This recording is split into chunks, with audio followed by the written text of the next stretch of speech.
Episode 6 की शुरुआत में हमें 10 साल पहले का सीन दिखाया जाता है, जब रूबन अपनी मॉम से कह रहा था कि उस आदमी ने हम लोगों को धोखा दिया है और मैं उस आदमी को नहीं छोड़ूंगा। इस पे उसकी मॉम रूबन से कहती है कि तुम्हें खुद को संभालना चाहिए, मैं उस आदमी पर गुस्सा नहीं हूँ। तभी रूबन की बहन को हम देखते हैं। रूबन की बहन चाकू लेकर अपना हाथ काट लेती है, जिससे उसकी यहीं पर मौत हो जाती है। फिर सीन प्रेजेंट में आता है और मेघना रोज को एक हॉस्पिटल में भर्ती करा देती है और रोज की हालत वाकई में काफी ज्यादा नाजुक थी। साथ ही हाथीराम भी फ्लाइट से नागालैंड आ जाता है और वह शिव हाथीराम को समझाता है कि आपको इस केस में वापस नहीं पड़ना चाहिए, लेकिन हाथीराम को कैसे भी इस केस को सॉल्व करना था। फिर शिव से बात करने के बाद हाथीराम मेघना से मिलने हॉस्पिटल जाता है, तो मेघना उसे बताते हैं कि रोज के बचने के चांसेस काफी कम हैं। हमें रूबन को पकड़ने का भी ऑर्डर मिला है। अब ये दोनों आपस में बात कर ही रहे होते हैं, तभी न्यूज पे बजोरिया की मौत की खबर आती है और बजोरिया को रूबन के आदमी ने मारा था। फिर हाथीराम बजोरिया के बड़े भाई से मिलने उसके घर पर जाता है, तो बजोरिया का भाई उसे बताता है कि रूबन नहीं चाहता था कि मेरे भाई रेड्डी से होटल खरीदे, इसी वजह से रूबन ने मेरे भाई को मार दिया। साथ ही वो ये भी बताता है कि रेड्डी अपना सारा कारोबार बेचकर विदेश में सेटल होना चाहता था और इस कारोबार में आधी हिस्सेदारी थॉम की भी थी। उसकी बातों को सुनकर हाथीराम सोच में पड़ जाता है कि आखिर रेड्डी अपना कारोबार बेचकर जाना क्यों चाहता है। फिर हाथीराम ये बात अपने सीनियर विर्क को भी बताता है और उससे रेड्डी के बारे में सारी जानकारी निकालने को कहता है। इसके बाद हाथीराम को बजोरिया के घर के बाहर 2 ऑफिसर खड़े हुए दिखते हैं। असल में वो ऑफिसर्स रूबेन के लिए काम करते थे। हाथीराम उन दोनों से जाकर कहता है कि मुझे रूबन से मिलना है, मैं रूबन को बचाना चाहता हूँ, वरना पुलिस रूबन को ढूंढकर मार डालेगी। तब वो दोनों हाथीराम को रूबन से मिलाने के लिए मना कर देते हैं। दूसरी तरफ हॉस्पिटल के बाहर काफी सारे लोग रोज को मारने के लिए आ जाते हैं, क्योंकि सबको लगता था कि रोज ने थॉम का खून किया है। ये सब देखने के बाद मेघना अपने ऑफिसर के साथ मिलकर उन लोगों को रोकने लगती है। तभी हाथीराम मेघना को कॉल करके कहता है कि हमें रोज को हॉस्पिटल से बाहर निकालना पड़ेगा।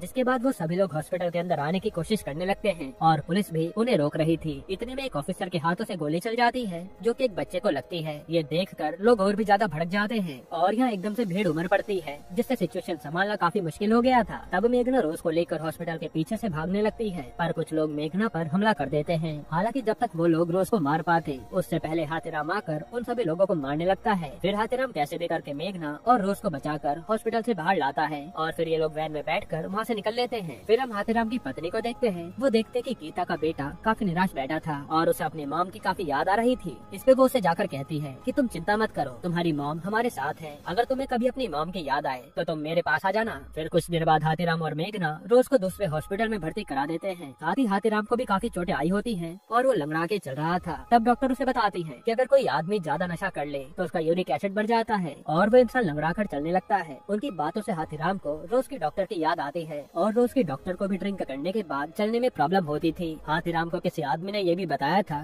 कि रघु को उसने एक लंगड़ाती हुई लड़की के साथ देखा था। इससे हाथीराम समझ जाता है कि रोज के डॉक्टर उसे रघु रोज के बारे में सब कुछ बता सकती है। जिसके बाद हाथीराम रोज के डॉक्टर के पास जाकर उन्हें सारी सच्चाई बताने को कहता है। वो उसे बताती कि रोज और थॉम का अफेयर चल रहा था और उन दोनों के अफेयर की वजह से रोज प्रेग्नेंट हो गई थी। यहाँ हमें एक और बात पता चलती है कि रोज को थॉम नहीं बल्कि उसकी बीवी पैसे दिया करती थी ताकि वो एकदम चुप रहे। फिर कुछ समय बाद रोज को एक बेटी पैदा हुई, जिसका नाम इन्होंने जैन रखा। रोज जैन को अपने साथ बॉर्डर क्रॉस करके ले जाना चाहती थी, मगर रोज इन दिनों काफी नशा भी किया करते थे, इसलिए डॉक्टर समझ गई थी कि रोज जैन को अच्छे से संभाल नहीं पाएगी। इसी वजह से वो जैन को अपने पास ही रखने का फैसला करती है। फिर डॉक्टर उसे कहती है कि इस दिन के बाद मैंने रोज को कभी नहीं देखा। दूसरी तरफ रेड्डी की बीवी ग्रेस थॉम की बीवी से आकर कहती है कि जब से थॉम की मौत हुई है तब से बिजनेस काफी खराब चल रहा है, इसलिए हमें अपनी कंपनीज को बेचकर इन्वेस्टर्स को उनके पैसे लौटा देने चाहिए। तब थॉम की बीवी भी उसकी बात मान लेती है। फिर ग्रेस रेड्डी से कॉल करके कहती है कि वो कंपनी बेचने के लिए मान गई है। ये सुनकर रेड्डी खुश हो जाता है। अब हाथीराम मेघना को आकर सारी बात बता देता है कि थॉम की बीवी को रोज और थॉम के अफेयर के बारे में पता चल गया था, इसलिए वो रोज को हमेशा पैसे दिया करती थी। लेकिन अभी भी वो लोग सोच में पड़े रहते हैं कि आखिर थॉम को मारा किसने होगा। इसी बात का जवाब पाने के लिए हाथीराम रूबन से मिलना चाहता था। फिर मेघना अपने बेटे को स्कूल छोड़ने आती है और मेघना के साथ हाथीराम भी स्कूल आया था। वहाँ हाथीराम को पता चलता है कि थॉम की बेटी भी इसी स्कूल में पढ़ा करती थी, जिसकी 16 साल की उम्र में मौत हो गई थी। फिर हम रूबन को देखते हैं। रूबन को उसके आदमी बताते हैं कि तुम्हारे घर पर ग्रेस कुछ काम से आई थी। इसमें रूबन समझ जाता है कि जरूर रेड्डी उसकी कंपनी को बेचने का प्लान कर रहा है, लेकिन रूबन उसे ऐसा करने देना नहीं चाहता था। अब अगले दिन हाथीराम थॉम की बेटी के बारे में इंफॉर्मेशन निकालने के लिए स्कूल जाता है, तो उसे पता चलता है कि थॉम की बेटी और रोज एक दूसरे के काफी अच्छे दोस्त थे। ये देखकर हाथीराम काफी ज्यादा हैरान हो जाता है। उसी समय हाथीराम को एक आदमी का कॉल आता है और वो उससे कहता है कि रूबन तुमसे मिलना चाहता है। यहीं पर एपिसोड 6 खत्म होता है।